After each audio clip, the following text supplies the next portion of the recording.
All right, the challenge is back and bigger than ever. Maybe, maybe not. Now, that is the question. Season 42, Cutthroat. And cutthroats are always just that, cutthroat. The show itself is coming from MTV onto Paramount Plus. And the thing about it is, 41 seasons on MTV is incredible. But when things change, when things shift, you cannot rest on your laurels. You just can't. And even though I think the show will be just as successful, I feel like they probably brought in the biggest elements to really make it shine. Watching the trailer for Cutthroat season 42, as you know, it's sort of unspoken, but you could feel the excitement behind going to Paramount Plus.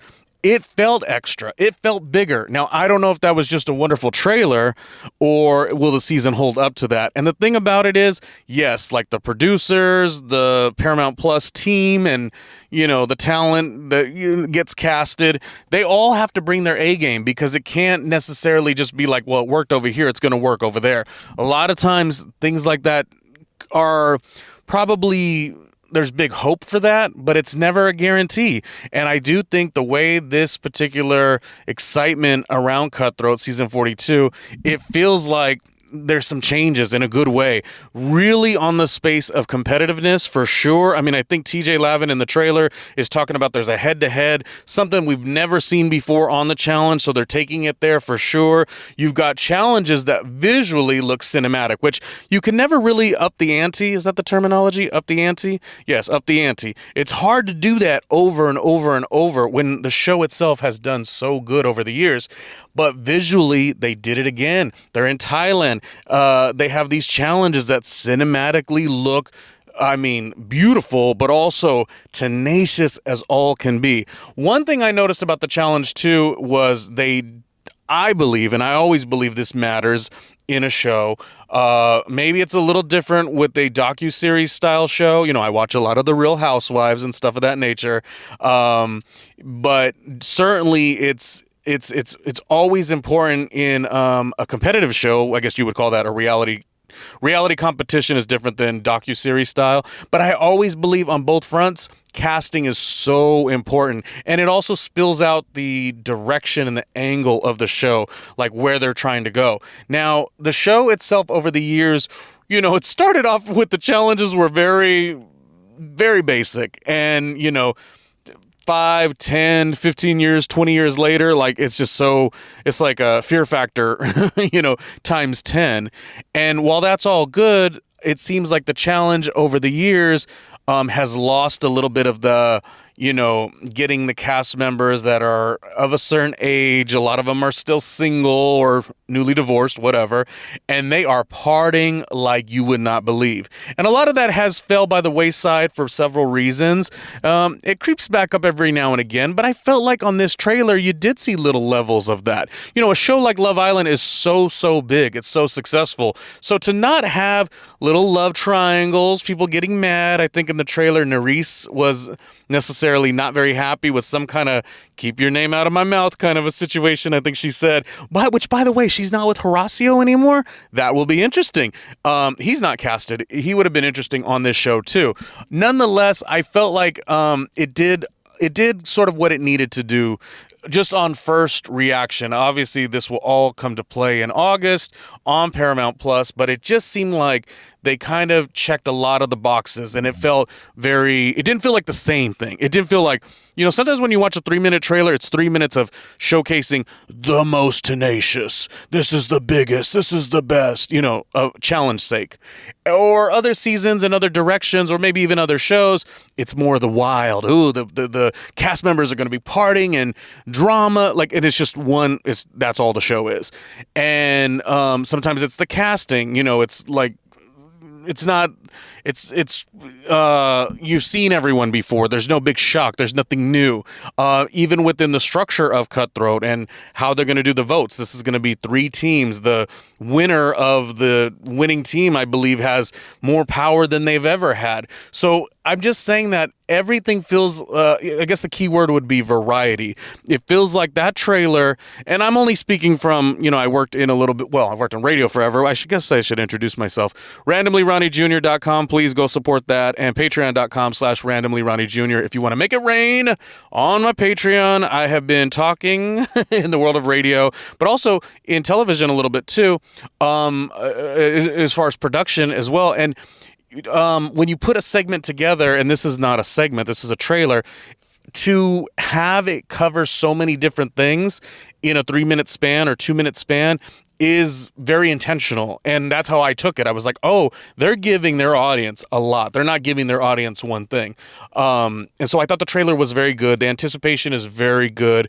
MTV, it just seems so incredibly challenging that it's just not keeping the way that it used to go, and the show has to switch up. I mean, this would be for other shows too. You got the Jersey Shore on MTV succeeding in so many ways, and even when they switch up, wherever they end up going, and in many ways, MTV, Paramount Plus, it's like right next door. Even when it was on MTV, the shows end up on Paramount Plus, so it's not like they're really completely going somewhere else. But I do think that it needs to be said that you can't just do a show and expect, it's just kind of this weird thing. Like, even if the numbers and the ratings were built in from MTV, you can't just expect that those viewers will go to Paramount Plus for many reasons. Yes, the people who are super fans, they've probably been watching MTV, and they've been going to Paramount Plus to see what was the show, The Real World Homecoming. Yeah, Real World Homecoming was good. They had 3 seasons of that. That was the LA, the New York, and the New Orleans. And they also probably watched the Challenge All-Stars. So yes, there are some super fans who already are of both worlds, MTV and Paramount Plus. But it's never a given, is what I'm saying. So I do believe they had to bring the heat and all the different bits of synergy. Even the way TJ Lavin is introducing this is really quite exciting. It really does feel like that everyone had to bring. I can't say it enough. They had to bring their A game, because it's not a guarantee. Now I sound repetitive, but I just think in the world of being able to have your built-in audience and then being able to make your audience go to where you're going to go is something that is of a challenge. Now, speaking of the challenge, we must poke fun at one little thing, which is something that has probably been said for years and years and years and years, and that is, does Johnny Bananas, does he have favoritism with the show? I think you talk to any challenge super fan or any challenge competitor, some people love this guy, some people just cannot stand him. In some ways, that's the right way to play it. I do remember he did a show on NBC, and I've worked in, like I said, the business, so to speak, and there was some pretty poor behavior on his behalf at that particular stage. So I don't think he's the greatest behind the scenes and or his business, but for the sake of this show, he fits into the show like a glove. Now, I'll talk about favoritism of what I feel about Johnny in a second, but I will say this first and foremost. It gets challenging because, favoritism could be like, well, what creates favoritism? Favoritism is just, who's going to do best for our show. And so whoever's putting the show together, they have taken a liking to him from day one.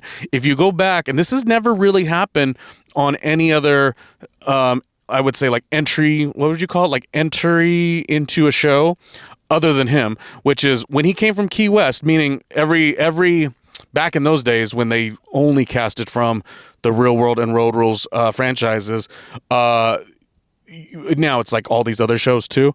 Back then, yeah, you'd have the Real World Las Vegas, they'd be on, and Real World Austin, and Real World Philly, and Real World, all of the shows, Boston or whatever. And he was the one that at his very first season, obviously we do remember that he got voted out right away, but his very first season, he was the first person who talked in the entire episode. Like the season starts with him. I just thought that was so interesting. And, to the nod of is he favored?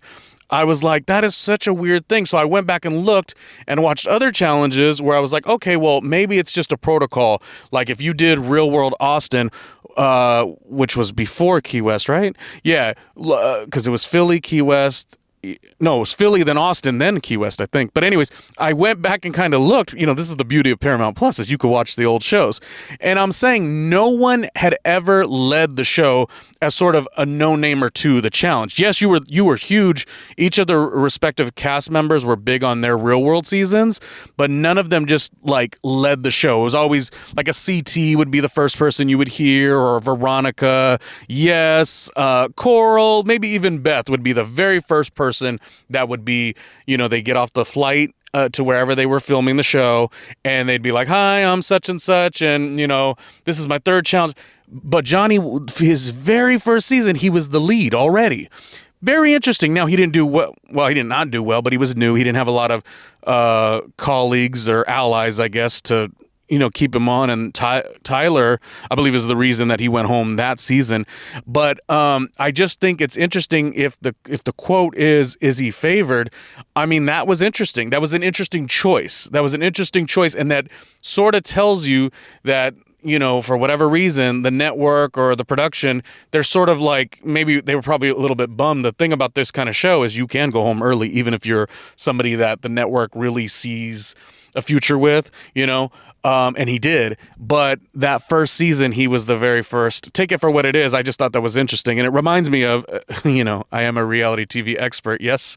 I'm a reality TV expert. And I say that because if you can go on an aside with me, I had always said season 1, episode 1, frame 1 on Bravo TV's Real Housewives of Beverly Hills. I had always said from the very beginning that Kyle was the least interesting on the show. And now she's like 17 seasons in. Her whole family has had spinoffs on other networks. Her assistant ended up getting a E! News hosting job. Like, anything that was around her all succeeded. So you do have to see that sometimes the favoritism is just so strong. So if people got bitter about it, Johnny could like be defensive about it or say like, oh, I don't give a care, blah, blah, blah, blah, blah. It's a complex situation. I'm saying that there is some favoritism, absolutely. And, it's interesting to see. I've been listening to the podcast of Cody's brother, Paulie. Yeah, Paulie and Devin. And, I would love to see their reaction. I feel like they have a nice little, almost like a West Bergman love-hate with Johnny. But it is not, you can't, here's the thing about it. You can't hate if somebody says Johnny has had favoritism when I give you exactly what I said, that his first season, he led the show. And he was the first voted out too, but he led the show. That just doesn't happen. And so then when he comes back, and even what is the rule of thumb on this show? TJ's always like, you could tell by the way he says goodbye to you, it's not like actual literal, but you could almost tell he's, depending on it, how TJ, if he don't like you or, and it doesn't go this way in casting per se, but you could always tell, like, remember when he told Arissa on All Stars 1, see you never? You could just always tell. And with Johnny, it was like, you knew he was coming back. And then, of course, he did come back, and then he became the Johnny Bananas that is known for the challenge. But I think it's funny because if people do have a critique about that, it's like, oh, you're just being bitter. But I don't think so. I think you could at least call it out and be like, Johnny has done great for this show for sure, but there was some favoritism that did kind of give him I don't know if he has imposter syndrome, but he maybe should. But also he succeeded, so that's good. Now I'll come to the defense of the other side of it. So, and again, I do not spend time with the silly social media stuff too much. But when things do come up, you do hear that people thought it was really funny that the particular artwork for this particular challenge, Cutthroat, does poke fun at, Johnny's massiveness on the challenge and everyone trying to, there's like fingers, I think, like trying to grab him and pull him down. I thought that was fun. That was very tongue in cheek. And I think like it's all good. I'm just, like I said, I don't knock favoritism. I get it. It's always interesting when people assume, no. And it's like, wait a minute. The treatment you got season 1, your very first challenge, Johnny, no one's gotten that ever. So it was already sort of predetermined, as I said. the very first season, Real Housewives, Beverly Hills. And I know Beverly Hills Housewives, Bravo TV doesn't necessarily cross over with the challenge, but my point is still the point that that particular cast member was so unentertaining. And I was like, I don't even think she'd get a second season. And now 17 seasons. You see what I'm saying? So it's sometimes predetermined. But what is favoritism? Like, how would you react if it was the favoritism was happening to you? But it is something, that I don't think anyone should be knocked for, like, calling it out. Okay, now let me argue the Johnny side. Look at me, I'm right on the fence. I'm right in the fence, baby. Here's the thing about it. This is actually pretty interesting. So because they're going from MTV and they can't rest on their laurels, and they have to still bring the heat. You can't just assume the audience that you had built in with MTV will come to Paramount.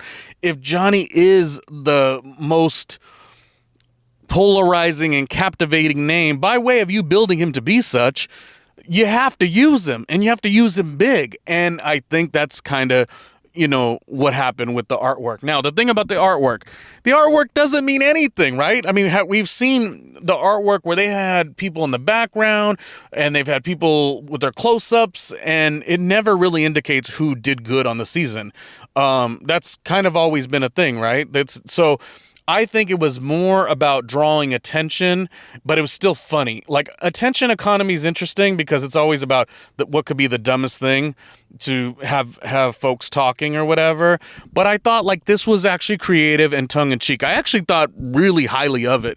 I know I'm not the average challenge viewer. Like, I need to really, and I did with Challenge All-Stars 1, 2, and 3, did recaps with my brother, who is a challenge almanac. He's a Survivor almanac. He's a Big Brother almanac, not to mention sports. And I'm like, I know every detail about Bravo TV's Real Housewives. So I know that I'm not the average, challenge cutthroat commentator, but just I wanted to bring a little well-roundedness to this. But yes, as I said, and it would be for anybody, it would be for Jersey Shore when they're done with MTV, where do they go? Yes, the natural progression would be Paramount Plus, but maybe they want something different and bigger. The E! Channel has sort of disbanded from NBC Universal's umbrella, and some of the Bravo reality TV cast members who were, doing 15 years of shows, they went over to the E! Channel because the E! Channel's having a bit of a relaunch. So,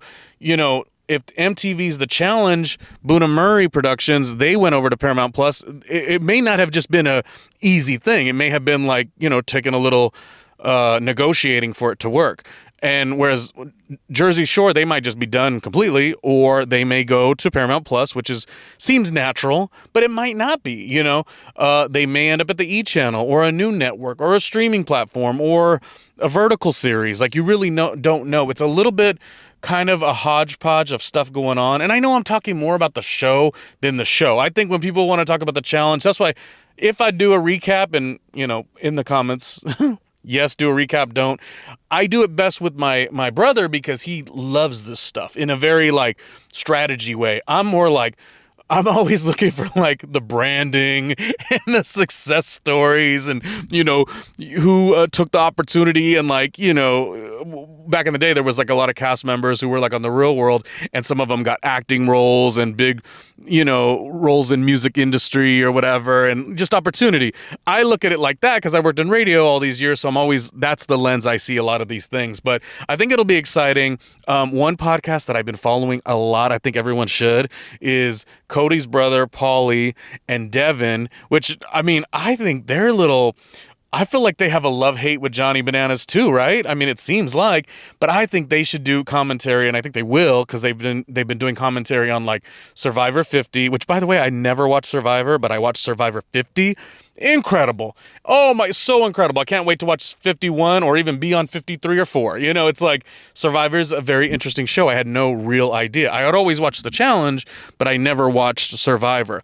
Anyways, I think, there's going to be so many commentators on 42 Cutthroat, and there's some good ones, but to me there's something it's like they're new too. Like, they're not, like, I don't think Devin and Paulie's show is like maybe 6 months, but there's something very unique about it. Like, it'll lend itself very well to the challenge, of course, but it also lends to, well, because Michelle's in it. Devin's with Michelle. Oh, I love Michelle. I love Michelle.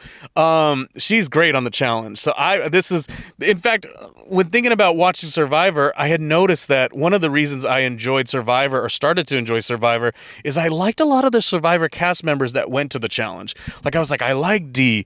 I like Jay. Remember Jay was with what's her name? Well, she was on another show, but like, there was a lot. I can't think of names right now, but there was a lot of challenge people that came from Survivor. So I was like, maybe there's something to this. But anyways, Devin and Paulie's show, they not only will do well with this because they know this world and they're not in this particular season. And I don't know if they wanted to be in this season or how that works, casting wise. How does that work? Do we know? But I will say that beyond just their connection with the show, I think what really makes them great at it is like when they're doing recaps of like Survivor and Big Brother. Like, just the strategy of like, well, this is how we play the game, that's how they play the game, and this, they can see how it makes sense or how it doesn't. And when you get that game player mentality, again, I know docuseries style stuff and I always look at it from that lens, but strategy is a different kind of commentary, and I think they're really good for it. Now, will they ride the heck out of Johnny Bananas? Yes, I think they will, but I think it's going to be as good as like before Wes Bergman and Johnny were sort of best friends, so to speak. They seem to have the little, not a beef, but a back and forth. And I feel like Devin and Paulie, like, if you think about it, they both at one point went for Johnny, and like this is actually maybe the great companion show. I think, honestly, Paramount Plus should just like work with them specifically because they're going to have a lot of really fun things to say. Obviously, Johnny has his show. Obviously, everyone has their show. Obviously, too many damn shows. And I say that as somebody who, should be making millions in the world of radio. And it was so easy for me to succeed on television and radio in 2005, 6, 7, 8, 9, 10. And then now everyone wants to jump in and say dumber stuff than me, and dumber stuff does better. And you know how I feel about all that. Because it is actually the truth. But yeah, who cares? That's why you're going to support my Patreon, patreon.com/randomly Ronnie Jr. That is my tangent. But my point is, watch the show, watch Paramount Plus, watch Cutthroat, season 42 of the challenge, and let's see how it is. I want to know one thing though. Who are your favorite cast members? Because I think this show looks casted very, very, very strong. Like I said, I think TJ brought his A game. I think the contestants brought their A game. I think the production company brought their A game. I think the camera, the equipment, the cinematography brought its A game. And the funny thing about cinematography, there was a couple seasons, right? Do we all agree on this? That the challenge went too far, like, way far. Like, you can't overshadow. The challenge still has to have this metric of, this is my opinion, I think it has to still have this metric of tenacity and fortitude and a little bit of backstabbing, right? There was the one season, God, my brother would know this. There was the one season, a real challenge fan would know this. I'm a fair weathered challenge fan, but I know the show well. But you remember, it was a season, God, I could see the artwork in my head, that it was like every episode was like a cinematographer's dream, which is great, but it's the same thing with like a movie, like a film. A film that is so visually stunning is great, but it still has to make sure the story is in comparison, it all works together. And there was this one season that I felt like, okay, you want to win an Emmy Award, like, we get it.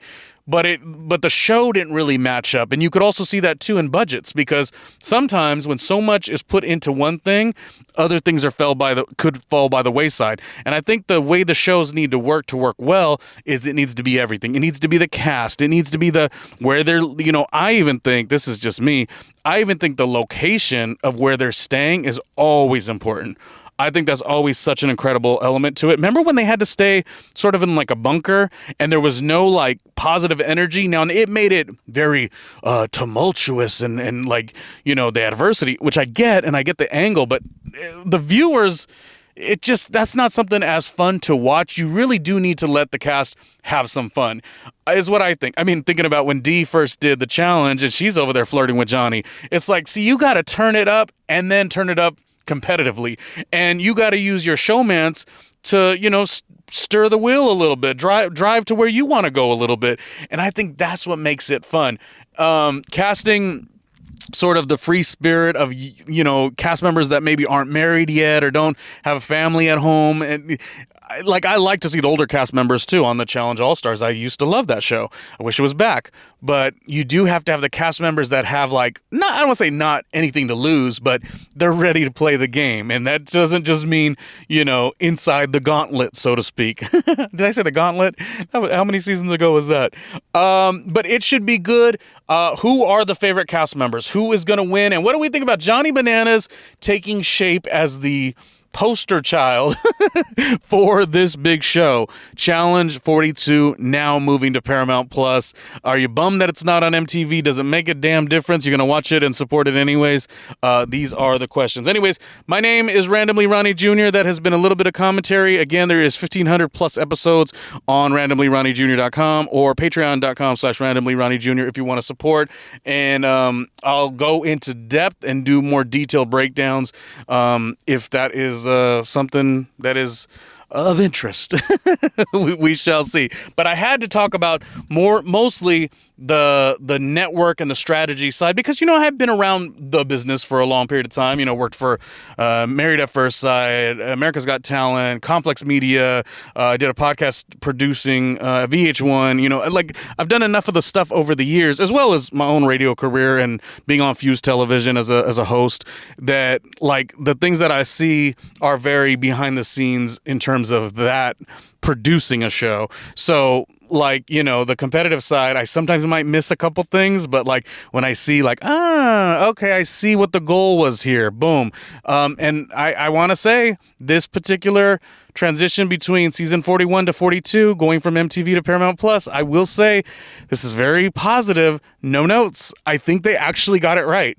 I'm actually pretty darn excited. And maybe this is just a high that I had coming off of watching Survivor 50 after never watching Survivor, maybe once or twice at the beginning, the early seasons, but being I don't know.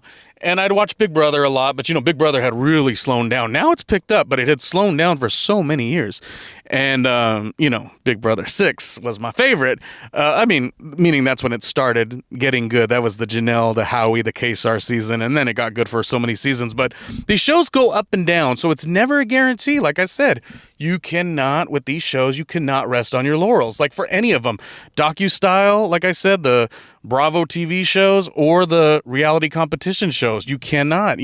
American Idol at one point was the biggest show moving. And then all of a sudden, The Voice, now The Voice stands in a league of its own with American Idol. American Idol is still adored, I guess, and it still does do something, but The Voice really is where the show seems to have a lot of success.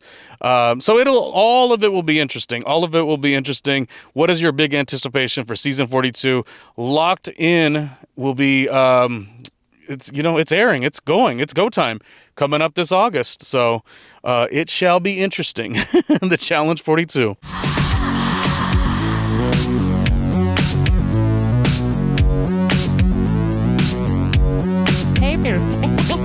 Hey, Ronnie Jr.